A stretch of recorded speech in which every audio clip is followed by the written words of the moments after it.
Well, we have been very focused on what Maurizio Sarri has had to say before and after his matches. Here's what he had to say. I saw my football. Easy, Steve. Let me read it first. Come on. I think that we started really very well from the first 25, 30 minutes. I saw my football. We moved the ball really very fast with good movements with the ball and were really dangerous. I was going to ask about the performance, but Stevie, do you have a problem with that quote? I do. Why? Come on. Now? What has he done now? I saw my football. I mean, is he like reinventing the wheel now? I mean, come on. Even if you think that, don't put yourself out there saying something so precocious as that. It's awful. Yeah, but Stevie is reinventing what Chelsea have been doing under the past managers, Mourinho, Conte, and it's the complete opposite of what we saw from Chelsea against Bournemouth when they lost 4-0. He's changing a bit of the style, yes, but like every single manager has a little bit of nuance here or there. It's watchable. But don't come out. I'm not disagreeing. Okay. But I'm just saying, don't come out and say this. I saw the way I saw my game. Like, is he the only one that's ever coached a team or knocked a football around the field? It was a training game against Huddersfield. They're the worst team that's been in the Premier League for a long, long time. Let's dive in on that. I mean, we can pick apart what he said in the post-match press conference all we want. Did you buy this as a reaction to the last week or simply beating up on the worst team in the league? I think a little bit of both, to be perfectly honest. I mean, when you've got so much quality in your side, as this Chelsea side has, and when they do want to turn it on against a very, very poor Huddersfield side, I mean, this is definitely the outcome. This game could have been 7, 8, 9. It could have been whatever they wanted it to be. Tell you what, that was a centre-forward's goal. Higuain scored. Oh, it was terrific. The first one. Oh, that's a proper centre-forward's goal. Well, and this guy can definitely make a difference. Yeah, his movement, though, it's like nothing that they had with Morata, who just did not fit in from day one. Higuain is a poacher. He's someone who can help in the build-up. He's a complete center forward, and that's something that they thought they were getting in the past with Shevchenko, with Fernando Torres, with Morata. I think they finally have it now with Higuain. Well, that's what they've got to work on. Those types of balls, because as you say, Matteo, those movements that he makes in that penalty area, it's got to be seen immediately. If it's not seen immediately, then the run goes to nothing and nobody can point it out. Well, that was a fantastic ball. That's terrific. He can help Jorginho. There was a ball that he played in at 0-0. Just automatically, Jorginho never even looked. Played the ball round the corner, and Higuain had already made the run. So the connection they had at Napoli. Because Jorginho needs help right now because he's under pressure because of the stuff that Sarri's been saying. So if Higuain can not only score goals but sort of bring Jorginho along a bit, that would be big time. My one worry about this Chelsea side with Higuain, you can see the type of movement that he brings to the table. You can see he's a pure finisher. He just is. But he's got to be given the opportunity. Now, my concern against Bournemouth, and I know it was a dreadful second-half performance, but when I looked at I thought, well, how are you going to break down a very, very solid two banks out of 4 or a 4-5. How do you break it down? You break it down with various quick movements, and the runs in the box. Higuain, when he makes those runs, he's got to have other players making those runs for the disruption.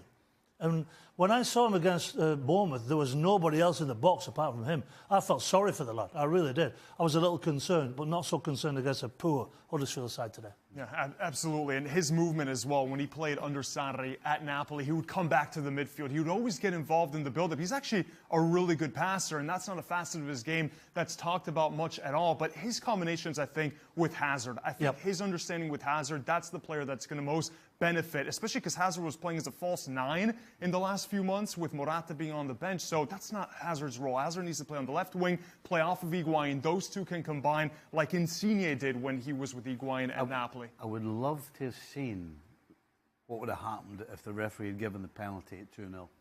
If that had gone to 2-1. I mean, listen. You think Chelsea would have... I don't know. I'd love to see... Because of the mentality, right? Well, exactly. I'd love to see what happened. There's no question that they scored 5 goals. They deserve to win the goal. They were the better team, the whole 9 yards.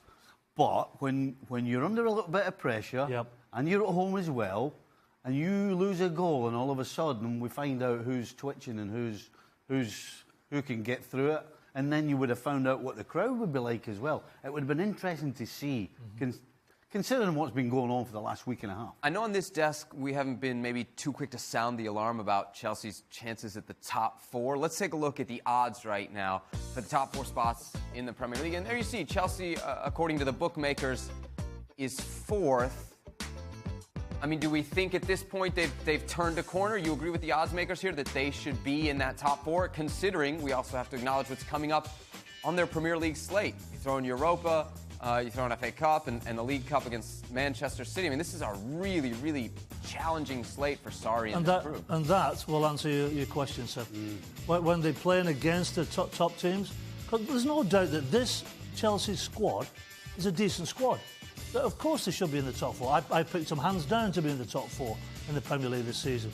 But when, just to sort of mix it together with Stevie's point, when they come up against City, United, City again, Tottenham, when they come up against these teams, then we're going to find out, because there's going to be adversity in those games. You know, Paul, what I've seen, when Chelsea play against a big team, it seems like when they're struggling and they're under pressure, the players become individualistic, right? And I think that's where the coach Sarri was getting frustrated, saying, I never want my players to be individualistic. I want Eden Hazard, instead of taking on the second defender, to play a simple ball. So he has to kind of change the DNA of some of his players who are like Willian, like Pedro, like Hazard, who want to take players on who might be a bit more individualistic to play the kind of football that he requires. But what about the DNA of his system? Because against Tottenham, against Arsenal, against Bournemouth to a certain degree, when you put somebody on Jorginho, he doesn't change his system, and that's where it all starts to fall apart. What was Sarri changing the DNA of his after-match? Well, I mean, because that's important, because they're going to face adversity, and if they do lose heavily to either Tottenham or United or City, he's got a lot of bridges to mend with the players and his staff. So if he starts all that again, I mean, it's just going to crumble. Matteo, we've hammered him for how he's dealt with the press in the last week. Was he like this in Italy, almost honest to a fault? He got himself in trouble in Italy in the press for very different things, though, for saying things that weren't politically correct. But he's always been considered stubborn. I think that was one of the things, the negative aspects of his tenure at Napoli. He wouldn't ever rotate his Napoli side down the stretch when they thought that they could catch Juve. All the players were tired. He never rotated, except in European competitions that he didn't even focus on. So Napoli just put in the subs in the Europa League. He only wanted to focus on the Cup, but on the Scudetto, and he never rotated. He always picked the same formation, a 4-3-3, and always the same 11 players. I don't think he's settled yet on his best 11. I don't think he knows who his best 11 are at Chelsea. Paul, you mentioned it. It keeps coming up. Jorginho. He seems to be the tension point in all of this.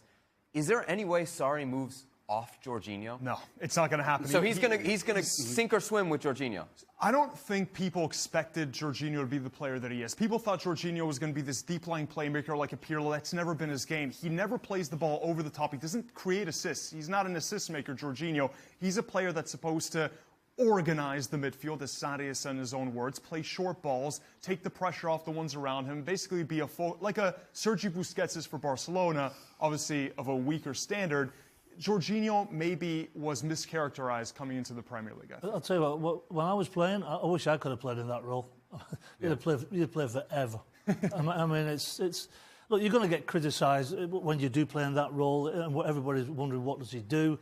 Everybody's saying, look, get Hazard in the right position, get N'Golo Kanté in the right position. I think people who are saying that are making sense, because normally when you're coaching, as we have, you put the players in the best possible position to be successful. He can't defend.